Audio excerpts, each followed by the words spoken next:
Hello दोस्तों, welcome back to my channel study for Lakshya. Polity के series में हम लोग अगला चैप्टर केंद्र राज्य संबंध पढ़ेंगे। भारत की संघीय शासन प्रणाली किस देश के संविधान से प्रेरित है? कनाडा। भारत की संघीय शासन प्रणाली कहाँ से लिया गया है? कनाडा से।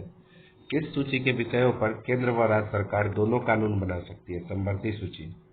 केंद्र राज्य संबंध किस अनुसूची में है? 7वीं अनुसूची। 7वीं अनुसूची में कितनी सूची है? तो 3 सूची है, संघ सूची, समवर्ती सूची और राज्य सूची। केंद्र राज्य संबंध पर वर्ष 1971 में राजमन्नार समिति किससे संबंधित है? केंद्र राज्य संबंध से। किस राज्य में गठन हुआ था? तमिलनाडु में। क्षेत्रीय परिषदों का सृजन किसके माध्यम से किया जाता है? संसदीय कानून द्वारा। अंतर्राज्यीय परिषद, जो कि एक संवैधानिक संस्था है, यह आर्टिकल 263 में है।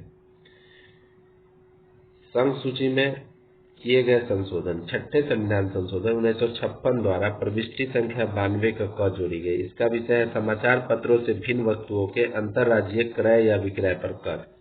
7वें संविधान संशोधन 1956 द्वारा प्रविष्टि संख्या 33 का लोप किया गया। इसका विषय है केंद्र के उद्देश्यों के लिए संपत्ति का अधिग्रहण। इसे संघ सूची से हटाकर कहाँ कर दिया गया? समवर्ती सूची में। 42वें संविधान संशोधन 1976 द्वारा प्रविष्टि 2 का क जोड़ा गया और इसमें क्या जोड़ा गया है? तो राज्य में केंद्र के सशस्त्र बलों की नियुक्ति। 46वें संविधान संशोधन 1982 द्वारा प्रविष्टि संख्या 92 का ख जोड़ा गया और इसमें क्या जोड़ा गया है? माल के पारेषण पर कर से संबंधित है। 88वां संविधान संशोधन 2003 द्वारा प्रविष्टि संख्या 92 का ग जोड़ा गया। इसका संबंध सेवा कर से था। रेडियो एवं दूरदर्शन के विज्ञापन पर कर कौन लगाता है? राज्य सरकार। भारतीय संविधान का अनुच्छेद 249 राज्य सूची के विषयों के संबंध में संसद की विधायी शक्तियों से संबंधित है। राज्य सूची के विषय पर संसद कानून बना सकता है। ये राज्यसभा को इसमें प्राथमिकता है। केंद्र तथा राज्यों के मध्य शक्तियों का विभाजन किस अनुच्छेद के अंतर्गत किया गया? 245 तथा 246। अंतर्राज्यीय परिषद का पदेन अध्यक्ष कौन होता है? तो प्रधानमंत्री अंतर्राज्यीय परिषद के पदेन अध्यक्ष होते हैं। संघ द्वारा कौन सा कर लगाया व वसूला जाता है तथा संघ तथा राज्यों में बांटा जाता है? कृषि आय के अतिरिक्त किसी भी आय पर कर जो होता है ये संघ तथा राज्यों में बांटा जाता है, लेकिन लगाया किसके द्वारा जाता है? संघ द्वारा। वसूला किसके द्वारा जाता है? तो संघ द्वारा, सेंट्रल गवर्नमेंट के द्वारा। सरकारिया आयोग का गठन कब किया गया था? तो सरकारिया आयोग का गठन 1983 में किया गया था। सरकारिया आयोग भी केंद्र राज्य संबंध से संबंधित है। संविधान के किस अनुच्छेद में प्रावधान किया गया है कि विधि के प्राधिकार के बिना न तो कोई कर लगाया जा सकता है न ही एकत्रित किया जा सकता है? आर्टिकल 265 में। संघीय कर संघ सूची प्रविष्टि 82 से 92 के ए तक। संघीय कर में क्या क्या है? सबसे पहले आयकर है, जो कि कृषि आय को छोड़कर है। कृषि आय पर कर कौन लगाता है? राज्य सरकार। सीमा शुल्क, निर्यात शुल्क सहित तंबाकू और अन्य वस्तुओं पर उत्पाद शुल्क, अल्कोहलिक पेय पदार्थ, अफीम, गांजा, मादक औषधि तथा मादक पदार्थों को छोड़कर। निगम कर, कॉर्पोरेशन टैक्स कौन लगाता है? संघ सरकार। व्यक्तियों तथा कंपनियों की संपत्ति के पूंजी पर कर कौन लगाता है? तो संघ सूची के तहत है ये, और संघीय सरकार लगाता है, परंतु कृषि भूमि को छोड़कर। संपदा शुल्क, कृषि भूमि से भिन्न संपत्ति पर। संपत्ति के उत्तराधिकार पर शुल्क, कृषि भूमि को छोड़कर। रेल, समुद्र, वायु मार्ग द्वारा ले जाए जाने वाले वस्तुओं और यात्रियों पर सीमा कर तथा रेल भाड़ों और माल भाड़ों पर कर। स्टॉक एक्सचेंज तथा वायदा बाजार के संव्यवहार पर स्टाम्प शुल्क। समाचार पत्रों के क्रय विक्रय तथा उसमें प्रकाशित विज्ञापनों पर कर। समाचार पत्रों से भिन्न वस्तुओं के क्रय विक्रय पर कर। माल के पारेषण पर कर, सेवाओं पर कर। ये सब कौन लगाता है? तो ये केंद्र सरकार लगाता है, परंतु सेवाओं पर कर को निश्चित कर दिया गया है। केंद्र सरकार जल विवाद के समाधान के लिए न्यायाधिकरण ट्रिब्यूनल की स्थापना भी कर सकती है। राज्य कर 45 से लेकर 63 में राज्य कर जिसमें महत्वपूर्ण है भू राजस्व या लगान, कृषि आय पर कर। कृषि भूमि से संबंधित कोई भी कर राज्य सरकार ही लगाता है। इसके अलावा इम्पोर्टेंट है रेडियो एवं दूरदर्शन के विज्ञापन पर कर राज्य सरकार लगाता है। समाचार पत्रों से भिन्न वस्तुओं के क्रय विक्रय पर कर राज्य सरकार लगाता है। टोल टैक्स कौन लेता है? तो राज्य सरकार लेता है। प्रति व्यक्ति कर राज्य सरकार लेता है। स्टाम्प शुल्क, संघ सूची में वर्णित दस्तावेजों से भिन्न दस्तावेज पर स्टाम्प शुल्क भी राज्य सरकार लेता है। विलासिताओं की वस्तु जैसे मनोरंजन, जुआ तथा बोली पर कर कौन लगाता है? तो राज्य सरकार लगाता है। राज्य और केंद्र के करों से संबंधित विभिन्न समितियां हैं जो राज्य एवं केंद्र के संबंध के बारे में समय समय पर गठित किया गया था। जैसे राजमन्नार समिति 1969 में, इसके अध्यक्ष कौन थे? Doctor PV Mannar. सरकारी आयोग 1983 में रंजीत सिंह सरकारिया। प्रशासनिक सुधार आयोग 1966 में मोरारजी देसाई। शीतलवार समिति 1966 एमसी शीतलवार। पूंछी आयोग 2007 मदन मोहन पूंछी। अनुच्छेद 312 के अंतर्गत राज्यसभा में उपस्थित और मतदान करने वाले सदस्यों के 2/3 बहुमत से पारित प्रस्ताव द्वारा संसद को किसी नई अखिल भारतीय सेवा के सृजन का अधिकार दिया गया है। भारतीय संविधान के किस भाग में केंद्र राज्य विधायी संबंध? विधायी संबंध 11 में है, लेकिन वित्तीय संबंध किसमें है? 12 में है। जल संबंधी विवादों का न्याय निर्णय किस अनुच्छेद के अंतर्गत आता है? आर्टिकल 262 में जल से संबंधित विवादों के निर्णय के लिए। प्रधानमंत्री की अनुपस्थिति में अंतर्राज्यीय परिषद के अध्यक्ष, ऐसे अंतर्राज्यीय परिषद के अध्यक्ष कौन होते हैं? तो प्रधानमंत्री होते हैं। आर्टिकल कौन है? 263। परंतु अगर प्रधानमंत्री अनुपस्थित हो तो कैबिनेट स्तर के मंत्री इसके अध्यक्षता करेंगे। यह सुझाव किस समिति ने दिया कि राज्यपाल के प्रसाद प्रयत्न राज्य मंत्रिपरिषद के पद धारित करने से संबंधित प्रावधान समाप्त कर दिया जाए? राजमन्नार समिति ने। भारतीय संविधान में संघ और राज्यों के प्रशासनिक संबंधों का उल्लेख किस अनुच्छेद में किया गया? आर्टिकल 256 से 263 तक। अंतर्राज्यीय परिषद के गठन का प्रावधान किस अनुच्छेद में वर्णित है? 263 में। 262 में क्या है? तो ये नदी बोर्ड अधिनियम वगैरह, अंतर्राज्यीय जल विवाद वगैरह, ये सब 262 में है। जल विवाद अधिनियम 1956 के अंतर्गत केंद्र सरकार ऐसे विवादों के समाधान के लिए न्यायाधिकरण ट्रिब्यूनल की स्थापना कर सकता है। केंद्र सरकार द्वारा राज्यों को संचार साधनों के निर्माण एवं रख रखाव संबंधी निर्देश किस अनुच्छेद के अंतर्गत दिए गए हैं? 257। तत्कालीन प्रधानमंत्री श्री विश्वनाथ प्रताप सिंह की अध्यक्षता में अंतर्राज्यीय परिषद की प्रथम बैठक 10 अक्टूबर 1990 को हुई थी। अंतर्राष्ट्रीय परिषद कितना है? 263। संघ राज्य संबंध भाग 11 में है और भाग 12 में है। अनुच्छेद 245 से लेकर 293 तक है। 11 में विधायी संबंध, प्रशासनिक संबंध है, जबकि 12 में वित्तीय संबंध है। 11 में आर्टिकल 245 आता है। 245 में क्या है? संसद और राज्य विधायिका द्वारा बनाए गए कानूनों का विस्तार। 246 में क्या है? संसद और राज्यों विधायिका द्वारा बनाए गए विशेष मामलों के कानून। 247 कुछ निश्चित अतिरिक्त न्यायालयों के गठन हेतु संसद की शक्ति। 249 में क्या है? संसद द्वारा राष्ट्र हित में राज्य सूची के किसी विषय पर कानून बना सकता है, राज्यसभा द्वारा पहल होगा। 250 में क्या है? आपातकाल के समय राज्य सूची के विषय पर कानून कौन बनाएगा? संसद। 251 में क्या है? जब 249 और 250 के अधीन संसद द्वारा निर्मित विधि के असंगत होने की स्थिति में राज्य विधि पर वरीयता दी जाएगी। अगर 249 या 250 के तहत संसद कोई कानून बना देता है और बाद में राज्य कोई कानून बनाता है तो उसमें 249 या 50 के तहत जो कानून बना है उसको वरीयता दी जाएगी। आर्टिकल 251 इस बात की पुष्टि करता है। 252 में क्या है? 2 या 2 से अधिक राज्य अगर सहमति से विधि बनाने के लिए केंद्र को बोलता है तो केंद्र का काम होगा, संसद का काम होगा कि वह राज्य के विषय में कानून बनाएगा। 253 में क्या है? अंतर्राष्ट्रीय करारों को प्रभावी बनाने के लिए संसद की शक्ति वो कानून बना सकता है। 254 में क्या है? संसद द्वारा बनाई गई विधियों और राज्य विधानमंडल द्वारा बनाई गई विधियों में असंगति की स्थिति में संसद द्वारा बनाई गई जो विधि है वो प्रभावी होगा। 255 क्या है? सिफारिश और पूर्व मंजूरी के बारे में अपेक्षाओं को केवल प्रक्रिया का विषय मानना और इस आधार पर उसे खारिज न करना। ये क्या हो गया? ये हो गया विधायी संबंध। प्रशासनिक संबंध क्या है? तो प्रशासनिक संबंध 256 में हो जाएगा। संसद द्वारा निर्मित विधि के अनुपालन को सुनिश्चित करने के लिए संघ द्वारा राज्यों को निर्देश दिया जाना, राज्य और संघ की बाध्यता। आर्टिकल 257 में क्या है? संघ की कार्यपालिका शक्ति के प्रयोग के साथ साथ राष्ट्रीय सामरिक महत्व के संचार साधनों के निर्माण और संरक्षण के संदर्भ में संघ का राज्य पर नियंत्रण। आर्टिकल 258 में क्या है? कुछ मामलों में संघ द्वारा राज्यों को शक्ति प्रदान करने का संघ का अधिकार। आर्टिकल 258 के क में क्या है?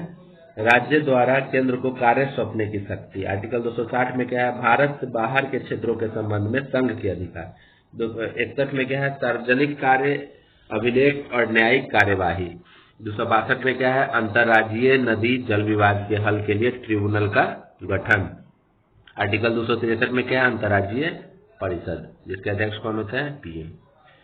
वित्तीय संबंध 265 से शुरुआत होता है। 265 में क्या है? विधि के प्राधिकरण के बिना करों का आरोपण नहीं होगा। आर्टिकल 266 में क्या है, भारत और राज्यों की संचित निधि। संचित निधि किसमें है, संचित निधि है आपका आर्टिकल 266 में। 267 में क्या है, आकस्मिक निधि। 268 में क्या है, केंद्र द्वारा लगाए गए परंतु राज्यों द्वारा एकत्रित एवं विनियोजित कर।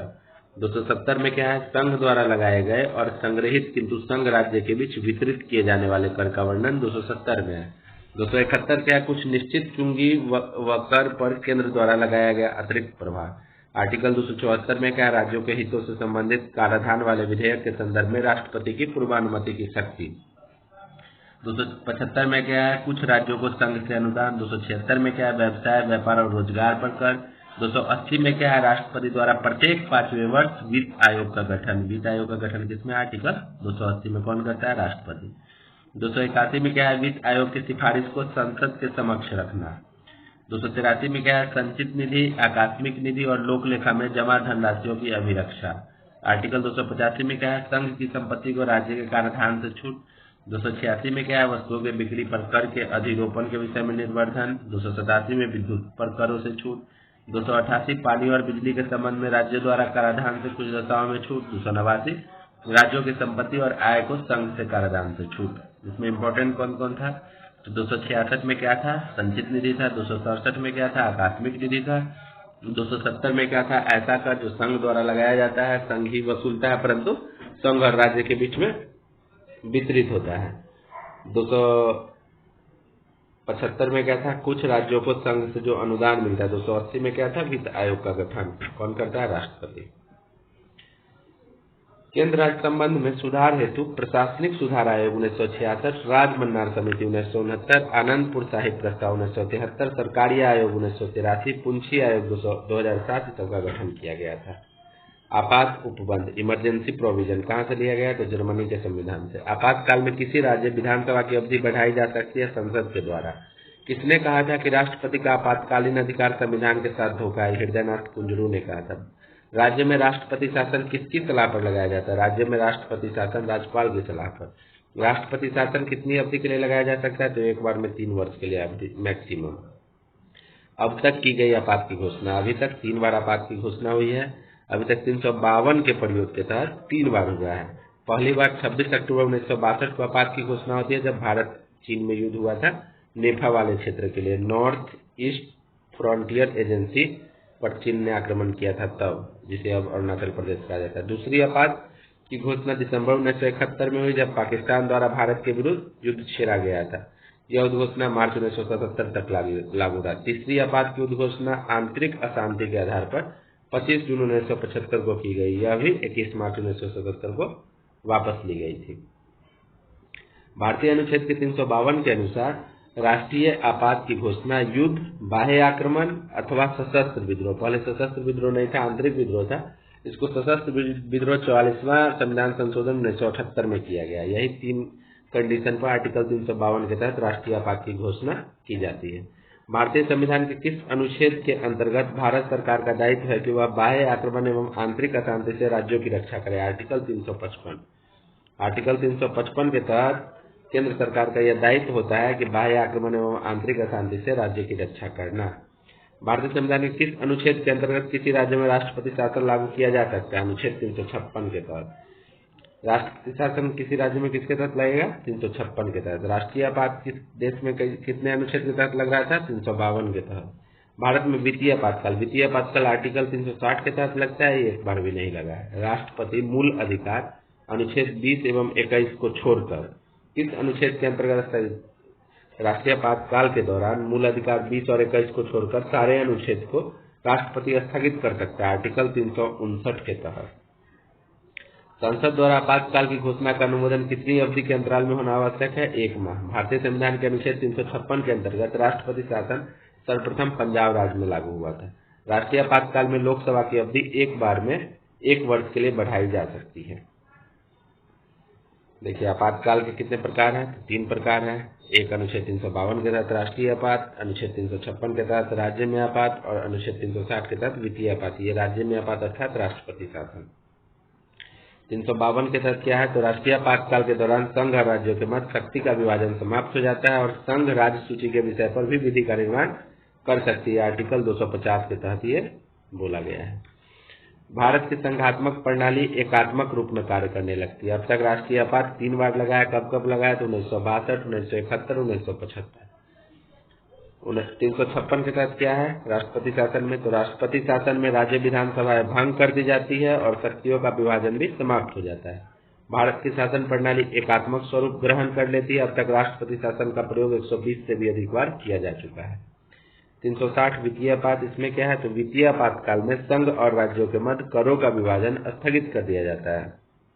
संघ एवं राज्य के अधीन कार्यरत सभी व्यक्तियों के वेतन एवं भत्तों में कटौती की जा सकती है। इसके अंतर्गत सुप्रीम कोर्ट, हाई कोर्ट के न्यायाधीश भी शामिल है। वित्तीय आपात का प्रयोग अब तक एक बार भी नहीं किया गया। मूल संविधान में आपात की उद्घोषणा में सशस्त्र विद्रोह के स्थान पर आंतरिक अशांति का उल्लेख था, जिसे 44वां संविधान संशोधन 1978 में बदल करके सशस्त्र विद्रोह कर दिया गया। वित्त आयोग, वित्त आयोग आर्टिकल 280 में है इसके चर्चा, जो कि राष्ट्रपति द्वारा गठन किया जाता है। इसके अध्यक्ष कौन होते हैं तो सार्वजनिक कार्यों का अनुभव रखने वाला व्यक्ति। इसमें कितने सदस्य होंगे तो 4 सदस्य होंगे। उच्च न्यायालय के न्यायाधीश की योग्यता रखने वाला व्यक्ति हो, सरकार के वित्त एवं लेखाओं का ज्ञान रखने वाला व्यक्ति हो, वित्तीय एवं प्रशासनिक मामलों का अनुभव रखने वाला व्यक्ति हो, आर्थिक मामलों का विशेषज्ञ व्यक्ति हो। वित्त आयोग द्वारा की गई सिफारिशों को संसद के पटल पे या संसद सदन पे कौन रखवाता है तो भारत के राष्ट्रपति। भारत में यह आर्टिकल 281 में इसका वर्णन है।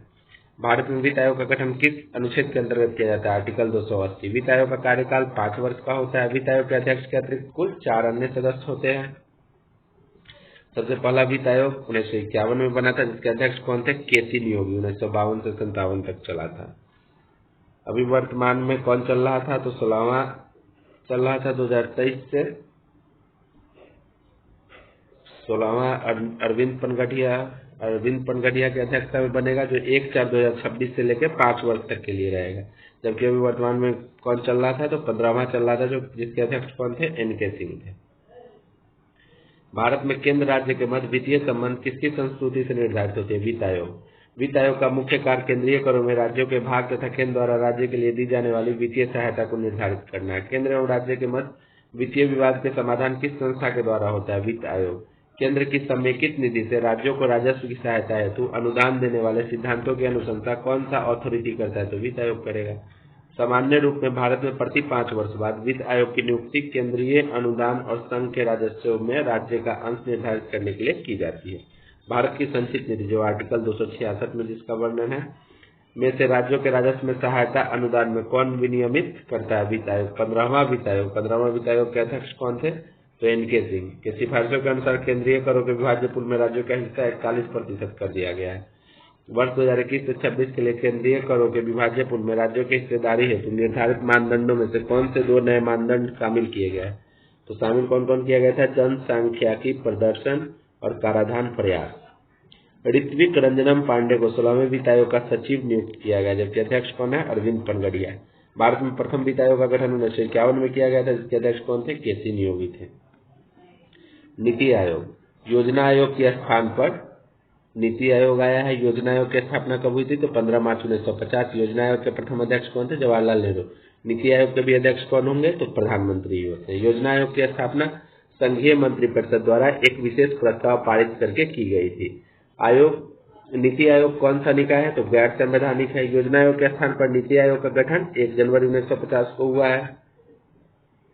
नीति आयोग के अध्यक्ष कौन होते हैं तो प्रधानमंत्री होते हैं। राष्ट्रीय विकास परिषद, इसका गठन 6 अगस्त 1952 को हुआ था। नीति आयोग की क्या संरचना है स्ट्रक्चर ऑफ नीति आयोग। अध्यक्ष होते हैं कौन तो भारत के प्रधानमंत्री। गवर्निंग काउंसिल में सभी राज्यों के मुख्यमंत्री, संघ राज्य क्षेत्रों के उपराज्यपाल तथा जिन केंद्र शासित प्रदेश में विधानसभा है वहां के मुख्यमंत्री शामिल होते हैं। विशेष आमंत्रित सदस्य कौन होते हैं तो विभिन्न क्षेत्रों के विशेषज्ञ, ये प्रधानमंत्री नामित करते हैं। उपाध्यक्ष कौन होते हैं तो प्रधानमंत्री द्वारा नियुक्त सदस्य पूर्णकालिक होते हैं।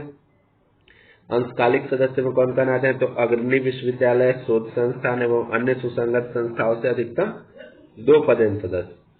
पदेन सदस्य केंद्रीय मंत्रिपरिषद से अधिकतम 4 सदस्य प्रधानमंत्री द्वारा नामित होते हैं, जबकि मुख्य कार्यकारी अधिकारी कौन होता है तो भारत सरकार के सचिव स्तर का अधिकारी निश्चित कार्यकाल हेतु प्रधानमंत्री द्वारा नियुक्त होता है। सचिवालय आवश्यकता के अनुसार स्थापना होगी। विशिष्ट मुद्दों और ऐसे आकस्मिक मामला जिनका संबंध एक से अधिक राज्य या क्षेत्र से हो को देखने के लिए क्षेत्रीय परिषद, ये परिषद विशिष्ट कार्यकाल के लिए बनाई जाएगी।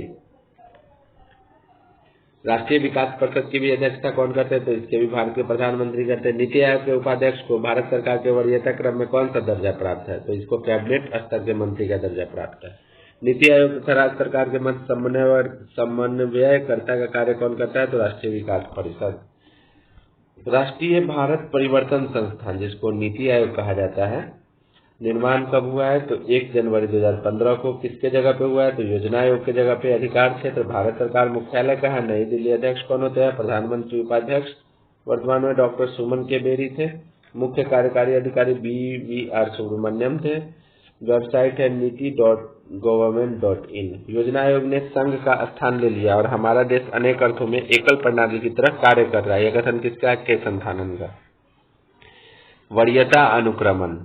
वरीयता अनुक्रमण में हम लोग देश में सबसे पहले कौन आते हैं? राष्ट्रपति, फिर कौन आता है? उपराष्ट्रपति, फिर प्रधानमंत्री, फिर अपने अपने राज्यों में राज्यपाल, फिर 5वां नंबर पे पूर्व राष्ट्रपति आते हैं, 5वां के क पर उप प्रधानमंत्री आते हैं, 6ठा पर भारत के मुख्य न्यायाधीश एवं लोकसभा अध्यक्ष आते हैं, 7वां पर संघ के कैबिनेट मंत्री एवं अपने अपने राज्यों में राज्यों के मुख्यमंत्री। उपाध्यक्ष नीति आयोग का, पूर्व प्रधानमंत्री, राज्यसभा में लोकसभा में विपक्ष का नेता। 7 के क पर कौन आते हैं? भारत रत्न से सम्मानित व्यक्ति। 8 पर कौन आते हैं? अपने अपने राज्यों के बाहर राज्यों के राज्यपाल। 9 पे उच्चतम न्यायालय के न्यायाधीश। 9 के क पे कौन आता है? अध्यक्ष, संघ लोक सेवा आयोग, मुख्य चुनाव आयुक्त, भारत के नियंत्रक एवं महालेखा परीक्षक। 10 पर राज्यसभा के उपसभापति। नया भारत @75 के लिए कार्य नीति किसके द्वारा जारी की गई है? नीति आयोग।